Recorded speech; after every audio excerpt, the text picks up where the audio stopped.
నమస్తే కళ్యాణ్ గారు. నమస్తే జయ గారు. కళ్యాణ్ గారు, భువనేశ్వరి అనే ఒక అమ్మాయి మనకి మెయిల్ చేసిందండి అనంతపురం నుంచి. అనంతపురం. పెళ్లి కాలేదు పిల్లకి ఇంకా. ఒక సమస్యని ఫేస్ చేస్తా ఉందన్నమాట. కాల్ చేసేనా మరి? చేయండి.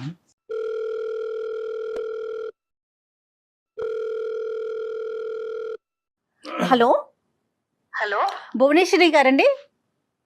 అవునండి. మీరెవరు? నేను జయానండి, అందమైన జీవితం ప్రోగ్రామ్ నుంచి కాల్ చేస్తున్నాను. మేడం చెప్పండి మేడం. భువనేశ్వరి బాగున్నారమ్మా? బాగున్నాను మేడం. Right. మీరు ఎలా ఉన్నారు? బాగున్నానమ్మా. నాతో పాటు డాక్టర్ కళ్యాణ్ చక్రవర్తి గారు కూడా ఉన్నారు. సార్ నమస్తే సార్. భువనేశ్వరి నమస్తే అమ్మా. నువ్వు అదృష్టవంతురాలు, ఎందుకంటే మాకు దగ్గర దగ్గర 3000 ఈమెయిల్స్ వచ్చినాయి. ఆ ఈమెయిల్స్ లో నీది సెలెక్ట్ చేయడం ఎగ్జాక్ట్లీ జరిగింది. అండి, ఎగ్జాక్ట్లీ. అసలు ఇంత తొందరగా మీరు కాల్ చేస్తారని కూడా నేను అనుకోలేదు. చెప్పు నాన్న. ఎంత వయసు ఎంత మీది? Sir 26 sir. క్వాలిఫికేషన్స్ అమ్మా, చదువుకుంటున్నారా? బీటెక్ అయిపోయింది సార్. ఐటీలో జాబ్ చేస్తున్నానండి. ప్రజెంట్ ఎక్కడున్నారమ్మా? Present Secunderabad sir. ఇప్పుడు సమస్య ఏంటమ్మా? ఎవరిది, నీదేనా? నాదే సార్. ఏ విషయంలో? సార్ ఒక చిన్న ఇబ్బంది వచ్చి పడింది. నేను కాలేజ్ లో ఉన్నప్పుడు ఒక అబ్బాయితో రిలేషన్షిప్ లో ఉన్నాను. ఓకే. 1.5 2 years మా లవ్ జర్నీ అయితే నడిచిందండి. తన బెస్ట్ ఫ్రెండ్ కూడా మాతో పాటు కూడా ఉండేవాళ్ళు. అంటే పరిచయం అయిన తర్వాత తన ఫ్రెండ్స్ అందరు నా ఫ్రెండ్స్ అవ్వడం, నా ఫ్రెండ్స్ అందరు తన ఫ్రెండ్స్ అవ్వడం, అలాగా మేము ముగ్గురం కలిసి తిరిగే వాళ్ళం. అదే.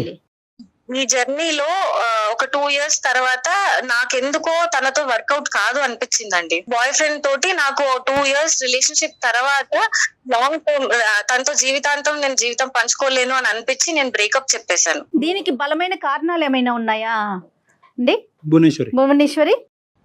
ఉన్నాయి మేడం. ఏంటండి? తను ముందు నాకు అప్రోచ్ అయినప్పుడు, నన్ను ప్రపోజ్ చేసినప్పుడు ఎలా ఉన్నాడో, ఎలా ఉన్నానని నాకు చూపించాడో అది తను కాదు నిజానికి. తన నిజ స్వరూపం ఏంటి అని అన్నది ఈ 2 ఏళ్ళు నేను తనతో ట్రావెల్ చేసిన జర్నీలో నాకు అతను ఏంటి అని అన్నది అర్థమైంది.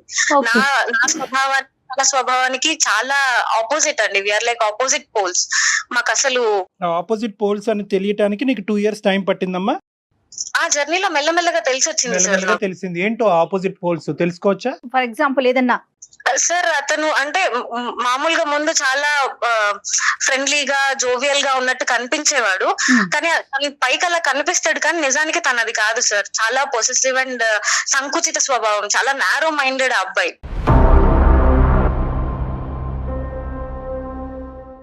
కామన్ ఏమో కదమ్మా, అది కామన్ కాదా? నాది అనుకోవడం, నా మనిషి అనుకోవడం వరకు బానే ఉంటది, కానీ నాతో తప్ప ఇంకెవ్వరితోనూ మాట్లాడకూడదు, తనకంటూ నేను తప్ప ఇంకో ప్రపంచం ఉండకూడదు అనేది భరించలేం కదా సార్. అదే ఫ్రీడమ్ రిస్ట్రిక్ట్ అవుతే సమస్య వస్తుంది. కరెక్టేనా నువ్వు చెప్పింది? బాగా చెప్పావు.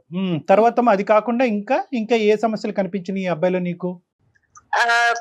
తను ఆలోచన విధానం కూడా ఈ తరానికి నాకు తగ్గట్టు లేదని అనిపించింది సార్. మరీ సంకుచితంగా ఆలోచించడం, ప్రతిదానికి అనుమానించినట్టు మాట్లాడతారు, కానీ అనుమానం అన్నట్టు అంటే ఇండైరెక్ట్ గా చెప్పడం అన్నమాట. అనుమానించినట్టే ఉంటది, కానీ నేనేం అనలేదు, తిరిగి అడిగితే నేనేం అనలేదు, కానీ నా అలా అనలేదు అని కప్పిపుచ్చుకునేవాడు. సో ఉన్నవేంటమ్మా? లేనివి బానే చెప్పావు, ఉన్న క్వాలిటీస్ ఏంటి అతనిలో? ఏ కారణాల వల్ల హరీష్ నీకు నచ్చాడు, ఏమనుకుని దిగావు?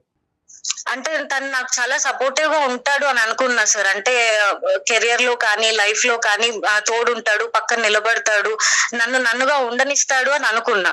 ఎందుకంటే నేను లైఫ్ పార్ట్నర్ తో నన్ను చేసుకోబోయే వాడిలో నేను అదే ఆశించాను, కాబట్టి అవి తనలో ఉన్నాయి అన్నట్టే తను నాతో స్టార్టింగ్ లో బిహేవ్ చేశాడు.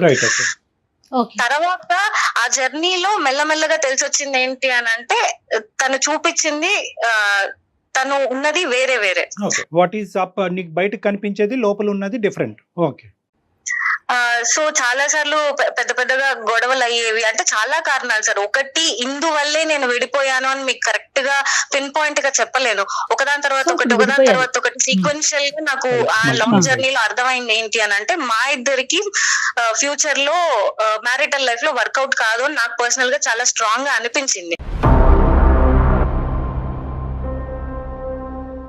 అనిపించిన తర్వాత నేను తనకు ఒక 5 days నేను చెప్పేశాను. సో నాకు పర్సనల్ గా ఇలా అనిపిస్తుంది, నేను నీతో కంఫర్టబుల్ గా లేను, మనం ముందు కొనసాగలేము ఒక రిలేషన్షిప్ లో అని చెప్పి బ్రేకప్ చెప్పేశాను. చెప్పేసావు, అతను స్వీకరించాడు కూడా? చెప్పాను సార్, నా సైడ్ నుంచి నేను బ్రేకప్ చెప్పాను, కానీ అతను తీసుకోలేదు. తీసుకోలేదు.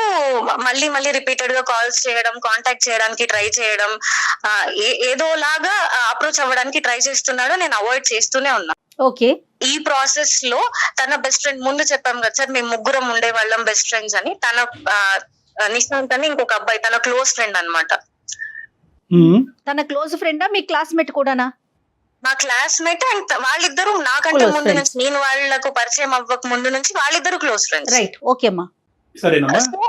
ఈ మా 2 years జర్నీలో మొత్తం తను ఉన్నాడు. చాలా ప్లేసెస్ కి కలిసి వెళ్లే వాళ్ళం, సినిమాలకి, లంచ్ లకి, బయటకి ఎక్కడికైనా వెళ్ళినా ముగ్గురం వెళ్లే వాళ్ళం. ఈ అబ్బాయి ఆ అబ్బాయి కాదమ్మా, ఈ అబ్బాయి పేరేంటి చెప్పండి. హరీష్ బెస్ట్ ఫ్రెండ్ నిశాంత్ అండి. నిశాంత్. ఓకే రైట్, చెప్పు తల్లి చెప్పు. హరీష్, నిశాంత్, నేను కలిసి తిరిగే వాళ్ళం. అంతా అప్పుడు బానే ఉండేది.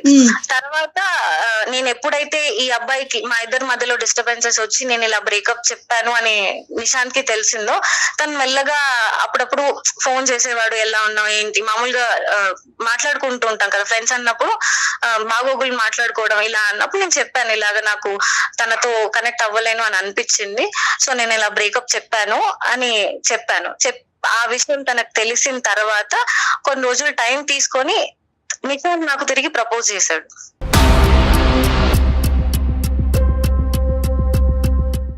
ట్రయాంగిల్. ఓకే. ప్రపోజ్ అబ్బాయి చేశాడు కదమ్మా.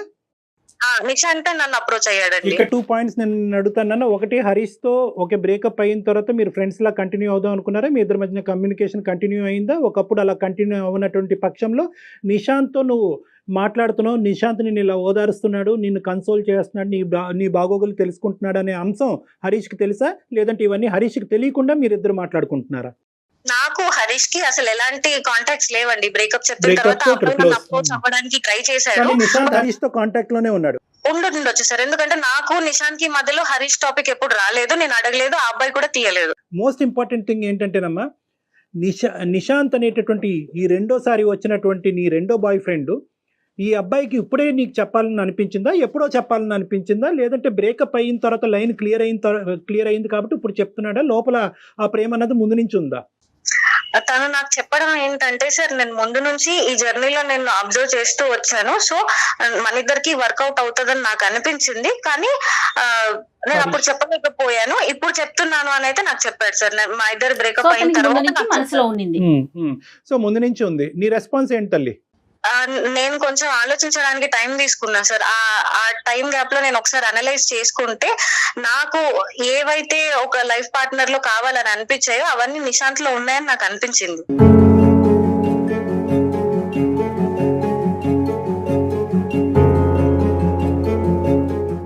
హరీష్ తో నీ బ్రేకప్ కి నిశాంత్ మళ్ళీ నిన్ను ప్రపోజ్ చేయడానికి మధ్యలో టైం గ్యాప్ ఎంత ఉందమ్మా?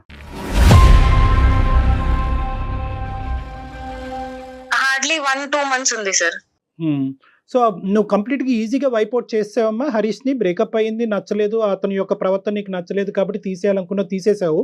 ఆ 2 years పాటు ఉండేటటువంటి జ్ఞాపకాలు ఏవి కూడా నీ లోపల ఒక బాధని, ఒక డిప్రెషన్ని కలిగించలేదా? లేదు సార్.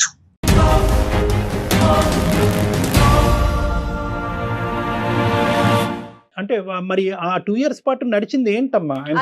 ఏమనాలి దాన్ని ఏమనాలి? ఇప్పుడు 2 years పాటు ఒక ప్రేమ అనుకోవాలా, లేదంటే ఒక టెస్టింగ్ అనుకోవాలా, ఒక డేటింగ్ అనుకోవాలా, లేదంటే ఒక బలమైనటువంటి బంధం అనుకోవాలా, ఏమనాలి దాన్ని?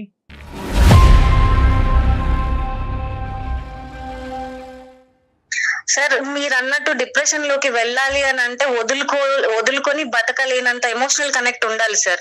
ఆ 2 years లో అబ్బాయి సైడ్ నుంచి నాకు ఎప్పుడు అది కలగలేదు. ప్రతి స్టెప్ లోను, ప్రతి ఇన్సిడెంట్ లోను నాకు చాలా ఇబ్బంది అనిపించేది. తన ప్రవర్తన కానీ, తన మనస్తత్వం కానీ నాకు చాలా ఇబ్బంది అనిపించేది. కానీ నేను కాంప్రమైజ్ అవుతూ దాన్ని డైజెస్ట్ చేసుకుంటూ ముందుకు వచ్చాను. ఒక పాయింట్ కి వచ్చిన తర్వాత నేను దాన్ని తీసుకోలేకపోయాను. సో బ్రేకప్ అనేది నీకు రిలీఫ్ అనుకోవచ్చు సార్. నేను భరించలేను. నేను తనతో కలిసి ముందుకు నేను అడుగు వేయలేను అని అనిపించినప్పుడు నేను తనకు వద్దు, మనకు సెట్ అవ్వదు అని చెప్పేశాను. రైట్, అర్థమైందన్నా. ఒకటైతే క్లియర్ కదమ్మా, నిశాంత్కి మీ ఇద్దరు పరిచయం అయినప్పటి నుంచి, అంటే ఒక బెస్ట్ ఫ్రెండ్గా పరిచయం అయినప్పటి నుంచి నిశాంత్కి నీ మీద ఫీలింగ్స్ ఉన్నాయి. ఎటొచ్చి హరీష్ మధ్యలో ఉన్నాడు కాబట్టి అతని మనసులో ఉన్న భావాన్ని నీకు చెప్పలేదు. నీకైతే మాత్రం నిశాంత్ మీద ఎప్పుడూ ఫీలింగ్స్ లేవు. ఇప్పుడైతే మాత్రం నిశాంత్ నుంచి ఈ ప్రపోజల్ వచ్చాక నువ్వు కూడా అది కన్సిడర్ చేయడానికి ఇష్టపడుతున్నావు. అంతే sir. So Harish is completely out of the picture. లేదు సార్. ఇంకొక భయంకరమైనటువంటి అంశము, భయపెట్టే అంశం ఏంటంటే హరీష్ నిశాంత్ టచ్ లో ఉన్నారా లేదా అనేది నీకు ఇంకా తెలియదు కదా. ఫస్ట్ అది కనుక్కోవాలి కదమ్మా. టచ్ లో ఉన్నారు అంటే ఒకరికొకరు ప్రత్యక్షంగా ఎదురుపడైతే మాట్లాడుకోవట్లేదు. మేబీ ఫోనుల్లో అట్లా టచ్ దట్స్ ఇంపాసిబుల్ నాన్న. అదే ఇప్పుడు వాళ్ళిద్దరు టచ్ లోనే ఉండుంటారు. బహుశా నిశాంత్ అంటే నీ సెకండ్ బాయ్ ఫ్రెండ్ హరీష్ తో బహుశా మీ ఇద్దరి మధ్యన జరిగేటటువంటి సంభాషణలు, అతని ఫీలింగ్స్ గురించి హరీష్ తో డిస్కస్ చేయకపోయి ఉండొచ్చు. అంత పర్సనల్ డిస్కషన్, అంత ర్యాపో అయితే లేదు సార్. తగ్గింది. ముందు ముగ్గురం కలిసి ఉన్నప్పుడు ఉన్న బాండింగ్ అయితే ఇప్పుడు లేదు. మెల్లమెల్లగా ఎప్పుడైతే మా ఇద్దరు బ్రేకప్ అవ్వడం, నిశాంత్ నన్ను అప్రోచ్ అవ్వడం, ఈ ప్రాసెస్ లో వాళ్ళిద్దరి మధ్య కూడా ముందున్నంత స్నేహం అయితే ఇప్పుడు లేదు. రైట్ నాన్న. 6 weeks ఎందుకు పట్టింది నీకు? ఎప్పుడు చెప్దాం అనుకుంటున్నావు? అతనికి రెస్పాన్స్ ఏంటి? వెయిటింగ్ దేని గురించి?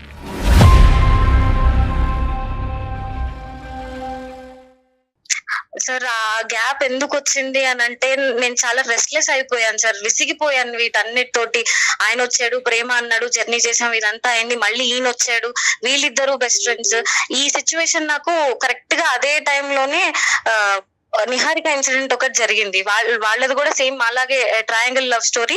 అండ్ అసలు ఆ దారుణం ఏంటి సార్, టీవీలో చూస్తేనే నాకు కాళ్ళు చేతులు వణికిపోతున్నాయి సార్. ప్రేమిస్తే రీసెంట్ గా జరిగిన ఇష్యూ అండి. చెప్తున్నాను, చెప్పు. హరికృష్ణ, అబ్బాయి పేరు నవీన్, హరిహర కృష్ణ, నవీన్ అండ్ నిహారిక. నిహారిక సార్. అసలు ఏంటి సార్ ఆ దారుణం? తన ఫ్రెండ్ ని లవ్ చేసినంత మాత్రం చంపేస్తారా సార్? చంపేసినంత పెద్ద తప్ప సార్ అది. ఎంత మంది ప్రేమించిన వాళ్ళు విడిపోవట్లేదు, ఎంతమంది వేరే వాళ్ళు పెళ్లిళ్ళు చేసుకుని హాయిగా ఉండట్లేదు.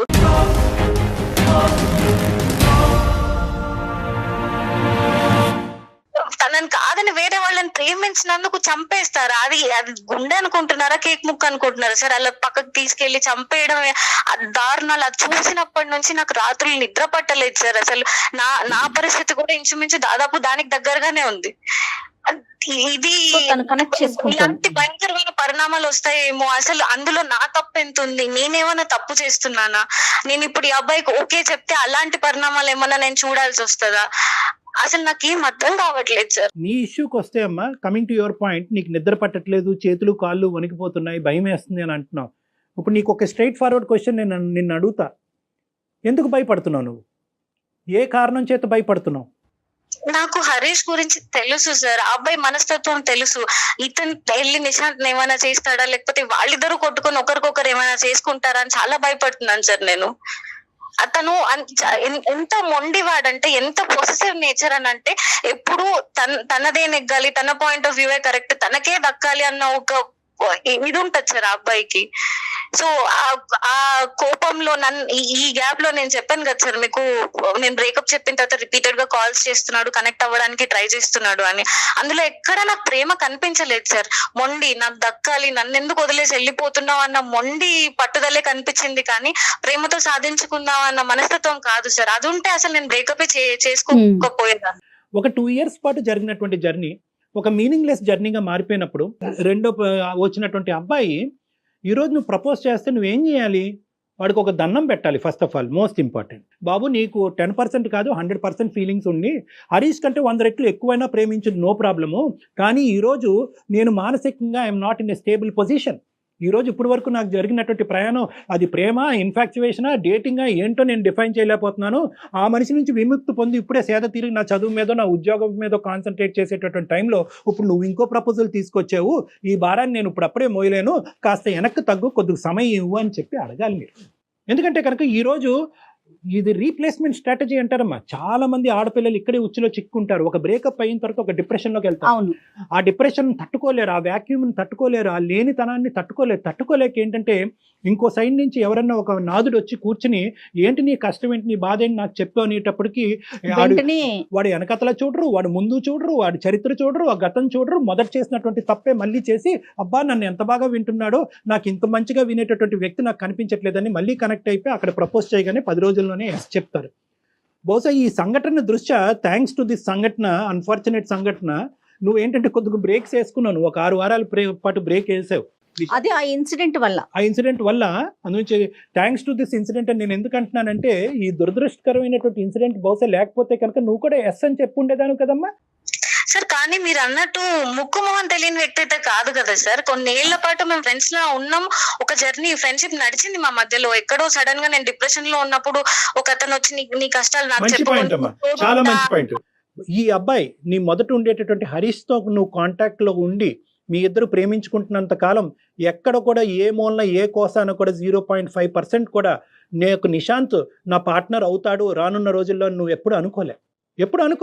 లేదు సార్, అతనితో కంటిన్యూ అవుతున్నప్పుడు కూడా ఇతనితో నాకు ఫీలింగ్స్ ఉన్నాయి, వీడితో పోల్చుకుంటే వాడు చాలా బాగున్నాడు అనేటటువంటి ఫీలింగ్ నాకు కలిగిందంటే అది డిఫరెంట్ స్టోరీ. లేదు సార్, ఎప్పుడూ లేదు సార్. సో దాని అర్థం ఏంటంటే కనుక ఇక్కడ ఒక బ్రేకప్ తర్వాత ఒక మేకప్ అయింది.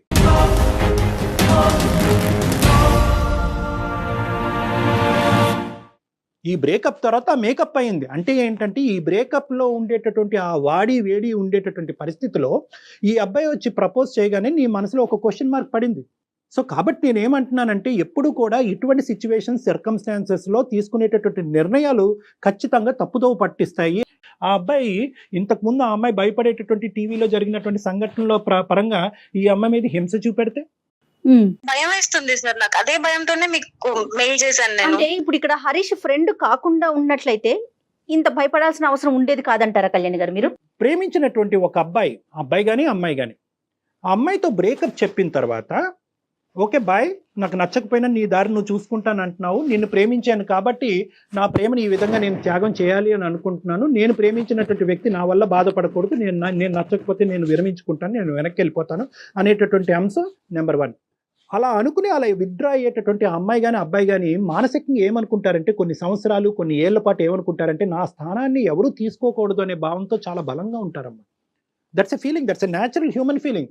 నువ్వు నాకొద్దు, నేను నీకొద్దు, నేను వెళ్ళిపోతాను, కానీ నా స్థానం ఎవరు తీసుకోకూడదు అనేది సబ్కాన్షియస్గా లోపల ఉంటుంది, బయటకు అనరు వాళ్ళు. కానీ ఇక్కడ ఏమైంది అంటే కనుక, అతను కళ్ళెదురుగుంటేనే అతను పక్కన తిరిగేటటువంటి వ్యక్తిని తీసుకొచ్చి నువ్వు నీ పక్కన కూర్చోపెట్టుకుంటే అతను వెన్నుపోటు అని అనుకోడు అనటానికి గ్యారంటీ ఉందా మనకి? మీ ఇద్దరి మధ్యన ముందే కనెక్షన్ ఉంది కాబట్టి నాకు ఇప్పుడు బ్రేకప్ చెప్పేవు అనేటటువంటి ఆలోచన అతనికి రాకుండా ఉండదా? అప్పుడు ఇతనిలో కూడా సాడిస్టిక్ ఫీలింగ్, ప్రతీకారపరమైనటువంటి ఫీలింగ్స్ రాకుండా ఉంటాయా? నేనైతే కనుక ఈ సెకండ్ పాయింట్ అయితే ఖచ్చితంగా ఈ అబ్బాయి హరీష్ అనుకుంటాడు అంటున్నాను. ఎందుకంటే నువ్వు చెప్పినటువంటి క్యారెక్టర్స్ బట్టి అసలు నమ్మసక్యంగా కూడా అనిపించట్లేదు కదా భువనేశ్వరి. నమ్మడు, మేము ఖచ్చితంగా నమ్ముతాం. కానీ అక్కడికి వెళ్ళి హరీష్కి ఈ రోజు కాకపోయినా రేపు తెలుస్తుంది హరీష్లో ఎటువంటి పగ ఆవేశాలు రావచ్చమ్మా. ఈరోజు అంత రిస్క్ తీసుకుని నిశాంత్కి కూడా నువ్వు ఐ లవ్ యూ అని చెప్పి ఎందుకు ముందుకెళ్ళి మళ్ళీ ఇంకో తప్పు చేయాలి? తప్పెలా అవుతుంది సార్ అది? అమ్మా అది తప్ప?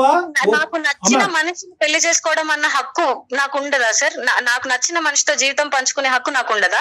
ఈ రోజు నిశాంత్, సరే మీరు అన్నారు నిశాంత్ హరీష్ బెస్ట్ ఫ్రెండ్స్ కాబట్టి నిశాంత్ కి ఓకే చెప్తే హరీష్ ఇలా అనుకోవడానికి మీరు అంటున్నారు.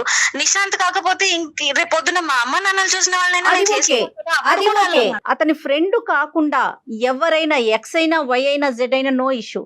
ఇక్కడ సమస్యల్లో అతని ఫ్రెండ్ అయి ఉండటమే, హరీష్ ఫ్రెండే సమస్య. అంతే కదా కళ్యాణ్ గారు? అంతే, ఎగ్జాక్ట్లీ మేడం. అదే ఎట్ ద పాయింట్. నువ్వు ఈ రోజు మాకు ఎందుకు చేసావు?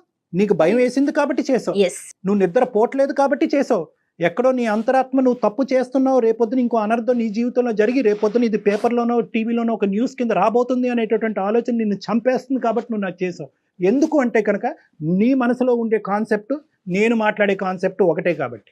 సో కాబట్టి నేనేమంటున్నానంటే, ఇక్కడ ఏమీ అంత దూరమైనటువంటి ప్రయాణం ఏమీ జరగలే కాబట్టి ఈ బేస్ మీద నిశాంత్కి ఇప్పుడే సర్ది చెప్పమ్మా. దీన్ని ఎక్కువ నాన్స్తే ఏమవుతుందంటే, ఇంతకాలం బట్టి ఈ అమ్మాయి ఆలోచిస్తుందంటే ఏ మూలలో నేను ఉంటాను కాబట్టి second attempt, third attempt, fourth attempt Nishant try చేస్తూనే పోతాను. నా సమస్య ఏంటంటే, ఒకవేళ నిశాంత్ నాకు ఆప్షన్ అయ్యుంటే గనక నేను సార్ చెప్పిందే ఒప్పుకునేదాన్ని. కానీ నాకు ఇప్పుడు సార్ చెప్తున్నప్పుడు కూడా నువ్వు నిశాంత్ కి నెమ్మదిగా సర్ది చెప్పు, ఇది ఇంతటితో ఆపే అంటుంటేనే, ఆ మాటలు వింటుంటేనే నేను తట్టుకోలేకపోతున్నాను మేడం.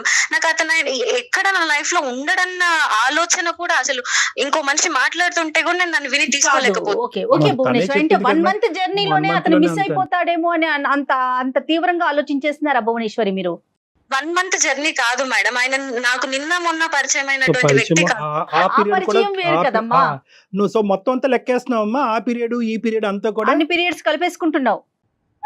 కలపాలి కదండి, కలిపి మొదటి నుంచి అసలు ఈయన ఏంటి అని బేరీస్ వేసుకున్న అసలు తర్వాత ఫ్రెండ్షిప్ వేరు ప్రేమ వేరు కాదా కళ్యాణ్ గారు? అమ్మాయికి అంత కాదమ్మా. ఇక్కడ కొద్దిగా నీ కౌన్సిలింగ్ చాలా ఇంపార్టెంట్ భువనేశ్వరి. ఎందుకంటే కనుకమ్మా అసలు ఫ్రెండ్షిప్ ఏంటి, అసలు రిలేషన్షిప్ ఏంటి, ఎటువంటి రిలేషన్షిప్స్ మ్యారేజ్ వరకు వెళ్తాయి, ఇలాంటి అంశాల మీద నీకు చాలా అవగాహన కావాలమ్మా. చాలా ఇమ్మెచ్యూర్గా నీ ఆలోచనలు చాలా ఫాస్ట్గా తొందరపాటుగా ఉన్నాయి. తొందరపాటు ఎక్కడుంది డాక్టర్ గారు, తొందరపాటు ఎక్కడుంది? నేను అమ్మ, నీకు మనసుకు తగిలిన గాయం అసలు మానిందా? ఇక్కడ మొత్తం ఎక్కడన్నా 1 గంట పాటు మాట్లాడుకున్నాం. ఎక్కడన్నా పాపం మీ అమ్మ నాన్నని తీసుకొచ్చామో పిక్చర్, బాగా చెప్పారు. అసలు వాళ్ళనే తీసుకురాలేదు. ఏంటమ్మా ఈ జీవితాలు ఏంటి? ఓకే, ప్రేమించడం తప్పు కాదు, పెళ్లి చేసుకోవటం తప్పు కాదు, ప్రేమించి పెళ్లి చేసుకోవటం తప్పు కాదు, ఒక బాయ్ ఫ్రెండ్ నుంచి ఇంకో బాయ్ ఫ్రెండ్ మార్చడం కూడా తప్పు కాదే అనుకుందాం. పాపం ఆ పాపం పుణ్యం ఎరిగినటువంటి ఆ తల్లిదండ్రులు ఎవరమ్మా? పాపం రేపొద్దు నీకు ఏదైనా అనర్థం జరిగితే కనుక ఎవరు బాధ్యులు? రెస్పాన్సిబిలిటీ ఎవరు తీసుకుంటారు? లబోదిబో అని ఏడ్చేది ఎవరమ్మా? సో కాబట్టి ఓకే, అదంతా మీకు నచ్చకపోవచ్చు మీ తరానికి, కానీ బట్ నేను ఒక పాయింట్ అయితే నేను చెప్తున్నానమ్మా. ఇక్కడ నేను ఇప్పటి వరకు ఆ స్థాయిలో ప్రేమించి నన్ను ఆ స్థాయిలో ప్రేమించినటువంటి ఒక అద్భుతమైన వ్యక్తి దొరికాడా నీకు? ఈ రిస్క్ తీసుకుని హరీష్ అనేటటువంటి రిస్క్ బ్యాక్గ్రౌండ్ లో పెట్టుకుని నువ్వు అంత రిస్క్ తీసుకోవటం అవసరమా? జర్నీ చేశాను కాబట్టే నాకు నిశాంత్ కరెక్ట్ అని నాకు అనిపిస్తుంది. అది జర్నీ ఎలా అవుతుంది? ఇప్పుడు ఇది రీప్లేస్మెంట్ స్ట్రాటజీ అమ్మా. ఈ రోజు హరీష్ వెళ్ళిపోగానే నిశాంత్ అందులో ఫిల్ అవ్వాలా? రేపొద్దున నిశాంత్ ఏదో ఇష్యూ అవుతుంది, అప్పుడేంటి? మ్యాండేటరీయా? ఎవరో ప్రేమించేటటువంటి వ్యక్తి కంపల్సరీగా మనకు ఒక వయసు వచ్చిన తర్వాత కంటిన్యూస్ గా ప్రతిరోజు ప్రతి గంట మన పక్కన ఒకరు ఉండాలా? ఇంత రిస్క్ తీసుకుని ఉండాలా? మనకు బెస్ట్ అనిపించిన దాన్ని తీసుకోవడంలో తప్పు లేదు కదా సార్. రేపొద్దున నిశాంత్ కూడా హరీష్ లాంటి మెంటాలిటీ అనేది నీకు తొందరలో తెలిస్తే కనుక మళ్ళీ మాకు ఫోన్ చేస్తావా? నువ్వు హరీష్ తో చేసినటువంటి తప్పే ఈ రోజు నిశాంత్ తో చేస్తున్నావు. నిన్ను వద్దు, నువ్వు టైం తీసుకోమంటున్నాను. నిశాంత్ టైం నేను సేద తీరటానికి ఇందాక నుంచి పదే అంటున్నాను. నన్ను నేను సెటిల్ అవటానికి, నా మెంటల్ ఇన్స్టెబిలిటీ సెటిల్ చేసుకోవటానికి, నా కెరియర్ మీద ఫోకస్ చేసుకుని నీ దారి నువ్వు చూసుకో, నా దారి నేను చూసుకుంటాను. నా మనసులో మళ్ళీ నీ మీద ఒక భావం వచ్చినప్పుడు, ఇక్కడ ఉండేటటువంటి ఈ వాడి వేడి చల్లారినప్పుడు అప్పుడు నేను నీ దగ్గరకు వస్తాను. ఆల్రెడీ ఒక దెబ్బ తగిలి ఒక గాయంతో ఉన్నాం. అది గాయమే కాదనుకుంటే మరి ఆ జర్నీని ఏమనాలి? దానికి పేరేం పెట్టాలి? దానికి ఏం పేరు పెట్టాలి భువనేశ్వరి? నేను అది గాయమే కాదు అని అనట్లేదు మేడం, దానికి మందు నిశాంత్ అని నేను చెప్తున్నాను. మీకెందుకు అర్థం కావట్లేదు? నిశాంత్ మందు అని నువ్వు అనుకుంటున్నావు.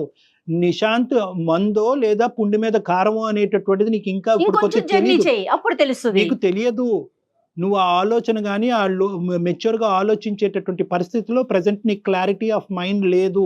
హరీష్ అనేటటువంటి వ్యక్తి యొక్క ప్రయాణంలో నీ సైడ్ ఉండేటటువంటి తప్పులేంటి, నీ ఆలోచన, నీ యొక్క పర్సనాలిటీలో ఎటువంటి లోపాలు ఉన్నాయి అనేటటువంటిది ఆలోచించుకో, విశ్లేషించుకో. రానున్న రోజుల్లో అటువంటి తప్పు నీ ద్వారా జరగకూడదు అంటే కనుక ఏ విధంగా నిన్ను మార్చుకుంటావు అన్నది ఆలోచించుకుని కొంత టైం తీసుకో. వచ్చిన ప్రాబ్లం ఏది నాకు ఇప్పటిదాకా నిశాంత్ లో రాలేదు సార్. నా సైడ్ నుంచి తనకు ప్రాబ్లం లేదు, తన సైడ్ నుంచి నాకు ప్రాబ్లం లేదు. ఇప్పుడు ఇద్దరికి ఓకే అయినప్పుడు మేము హరీష్ ని దృష్టిలో పెట్టుకొని మేమెందుకు కలిసి జర్నీ చేయడం ఆపుకోవాలి? But it is coming with risk అమ్మా. నిజంగా నువ్వు ఆ రిస్క్ తీసుకోవడానికి రెడీగా ఉంటే గో హెడ్. మేమెవరు నిన్ను ఆపడానికి? నిశాంత్ నేను ఎంత ఇబ్బంది పడుతున్నా, మా ఫ్యూచర్ ఎంత రిస్క్ లో ఉందని ఎందుకు ఆలోచించలేకపోతున్నారు మేడం? అసలు మీ ఇద్దరి మధ్యన ఏం జరిగిందనమ్మా? మీరు అది రిస్క్ అనుకోవటానికి ఏంటమ్మా అంత బంధం ఏం ఏర్పడింది? నిశాంత్ నన్ను అప్రోచ్ అవ్వడం, నేను మళ్ళీ వెనక్కి వెళ్ళి డే 1 నుంచి తనతో పరిచయం ఏర్పడ్డ దగ్గర నుంచి మా జర్నీ ఒకసారి ఆలోచించుకుంటే నాకు అర్థమైంది మేడం. నాకు కరెక్ట్ హరీష్ కాదు, నాకు కరెక్ట్, నాకు నిశాంతే కరెక్ట్ అని నాకు అర్థమైపోయింది.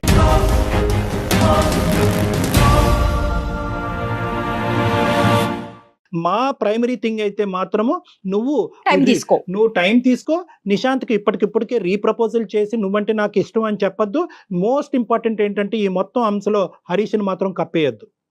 హరీష్కి ఇండైరెక్ట్గా తెలిస్తే కనుక పరిస్థితి ఇంకో విధంగా ఉండొచ్చు. కాబట్టి ఇండైరెక్ట్గా తెలిసే ముందు డైరెక్ట్గానే చెప్పడం బెటరు.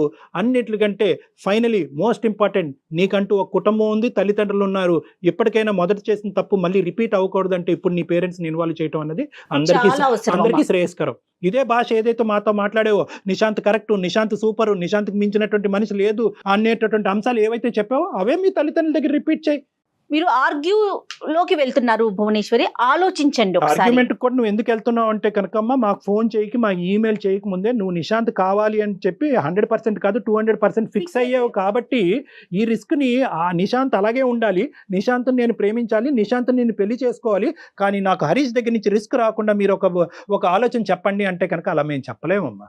ఎందుకంటే హరీష్ని మేము చూడలేదు, హరీష్తో మేము మాట్లాడలేదు, హరీష్ ఆ టీవీలో జరిగినటువంటి సంఘటనలాగా హరీష్ ప్రవర్తిస్తాడో లేదో అన్నది మాకు తెలియదు. అలాంటప్పుడు Expect ఏంటంటే చేయలేం. మాకు తెలియనటువంటి అంశం రిస్క్ ఉన్నట్టుగానే ముందుకు వెళ్ళమంటాం కానీ రిస్క్ లేనట్టుగా ఊహించుకుని ముందుకు వెళ్ళమని చెప్పే దమ్ము ధైర్యం నాకైతే లేదమ్మా. అమ్మ జీవితం ఇది అందరికి పరిచిన విస్తరవదు, అన్ని కష్టాలు నష్టాలు అన్నీ ఉంటాయి. ఆలోచించుకో భువనేశ్వరి, నువ్వు వెంటనే నిర్ణయం తీసుకోమని చెప్పట్లే. ఇప్పుడు ఈ విషయాన్ని కూడా టకామని ఎస్ అని చెప్పేయాలని మేము ఎక్స్పెక్ట్ చేయట్లేదమ్మా. డిస్కషన్లోకి మేము ఎస్, నువ్వు టైం తీసుకో, డాక్టర్ గారి నెంబర్ నీకు నేను షేర్ చేస్తాను, పర్సనల్ గా వచ్చి కలు, ఫోన్ లో కాదు. ఓకేనమ్మా? సరే మేడం, నేను ఆల్ ది బెస్ట్ తల్లి. బాయ్ అమ్మా, all the best Bhuvaneshwari. Bye. Right Kalyan garu, thank you so much. నమస్తే అండి. నమస్తే. సమర్పిస్తున్న వారు అవిస్ హాస్పిటల్.